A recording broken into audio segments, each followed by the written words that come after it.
الحمد لله رب العالمين، والصلاة والسلام على أشرف الأنبياء والمرسلين نبينا محمد وعلى آله وصحبه أجمعين.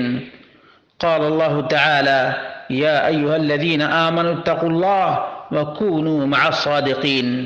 برادران اسلام، دینی اور ملی بھائیوں، دوستوں اور ساتھیوں، محمد رسول اللہ صلی اللہ علیہ وسلم کی تعریف رب کائنات نے کی ہے، اور اللہ کے رسول صلی اللہ علیہ وسلم کے فضائل کتاب و سنت کے اندر بکثرت موجود. اس کے باوجود ثاقب رضا مصطفی اسرائیلی منقطع اور موقوف روایت لوگوں کے سامنے پیش کرتا ہے اور واہ واہی لوٹتا ہے.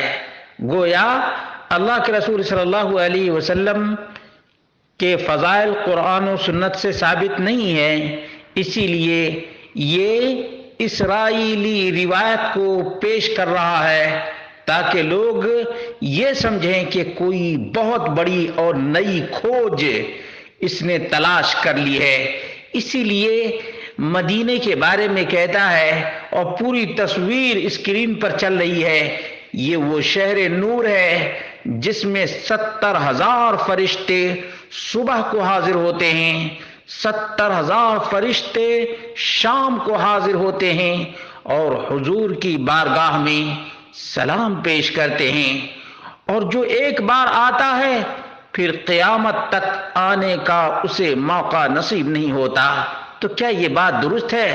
اس کا جواب یہ ہے کہ اس نے یا اس کے جتنے گرو گھنٹال ہیں کسی نے اس کا حوالہ نہیں دیا ہے. تلاش کے بعد یہ روایت سنن دارمی کی 95 نمبر ملی ہے، اور اس میں جو بات بیان کی گئی ہے وہ ہے عن نبیہ بن وہب ان کعبا دخل على عائشہ فذکروا رسول اللہ صلی اللہ علیہ وسلم فقال کعب. یہ نہ ام المؤمنین کا بیان ہے اور نہ ہی نبی اکرم صلی اللہ علیہ وسلم کا فرمان ہے، بلکہ کعب الاحبار کا بیان ہے.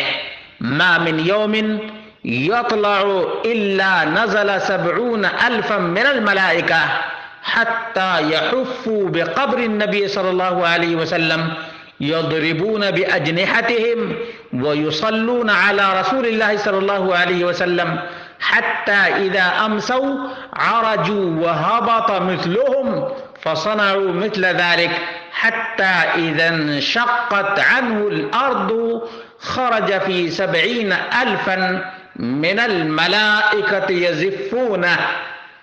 یہ روایت ہے، اس کے الفاظ واضح طور سے بیان کرتے ہیں کہ اللہ کے رسول صلی اللہ علیہ وسلم کا فرمان نہیں اور نہ ہی ام المؤمنین عائشہ رضی اللہ عنہا کا بیان ہے، بلکہ کعب الاحبار اسرائیلی روایت بیان کرتے ہیں، کیونکہ کعب مسلمان ہوئے تھے، وہ پہلے اہل کتاب میں سے تھے، اور ان کی یہ بات بھی درست نہیں ہے کیونکہ اس روایت میں کئی علتیں پائی جاتی ہیں.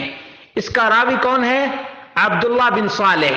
عبداللہ بن صالح فہو سیء الحفظ جدا، بدترین کمزور حافظے کا مالک. وکانت فیہ غفلت، اور اس راوی میں غفلت پائی جاتی تھی. نمبر 2، انقطاع بھی ہے، کیونکہ اس کے بعد جو بیان کرنے والا راوی ہے نبیہ بن وہب، فإن نبیہ بن وہب لم یدرک کعبا. نبیہ بن وہب کی ملاقات کعب الاحبار سے ہوئی ہی نہیں ہے، کعب الاحبار سے ملاقات بھی نہیں ہوئی. ایک تو سیء الحفظ جداً ہے اور غفلت بھی، 2 اسرائیلیات میں سے ہے. نمبر 3، نبیہ بن وہب جس نے اس کو بیان کیا ہے اس نے کعب الاحبار کو پایا بھی نہیں ہے۔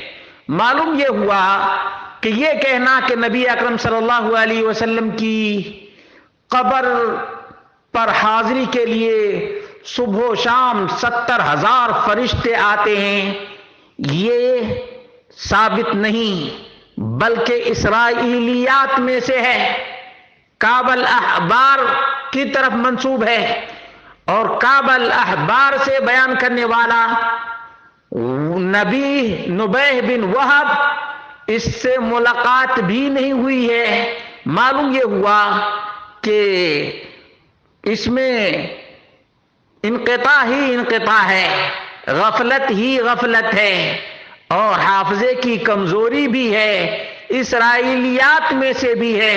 اس کے باوجود یہ ثاقب رضا مصطفی اس چیز کو بیان کر رہا ہے۔ اس کو اللہ رب العالمین سے ڈرنا چاہیے اور ایسی بات نہیں بیان کرنی چاہیے، کیونکہ یہ عقیدے کا معاملہ ہے۔ کس کا معاملہ ہے؟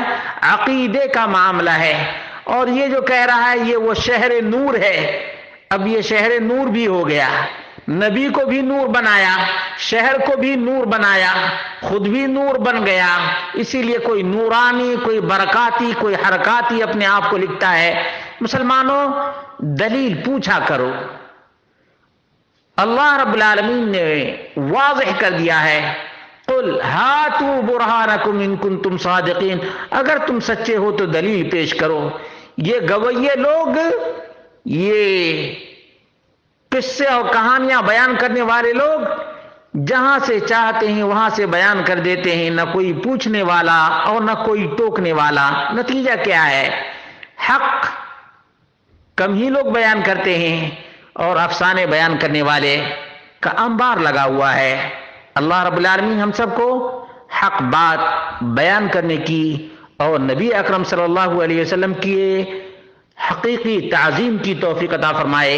حقیقی تعظیم یہ ہے کہ رسول اکرم صلی اللہ علیہ وسلم کی بات کے سامنے کسی کی بات کی کوئی ویلو نہ ہو، نبی اکرم صلی اللہ علیہ وسلم کی تقریر کے سامنے کسی اور کی کوئی ویلو نہ ہو، نبی اکرم صلی اللہ علیہ وسلم کے عمل کے سامنے کسی کے عمل کی کوئی ویلو نہ ہو۔ اور یہ شرک کا ٹھیکیدار ہے، مردہ پرستی اس کے رگ و ریشے میں پیوست ہے۔ یہ کیا نبی اکرم صلی اللہ علیہ وسلم کے مناقب اور فضائل کو بیان کرے گا؟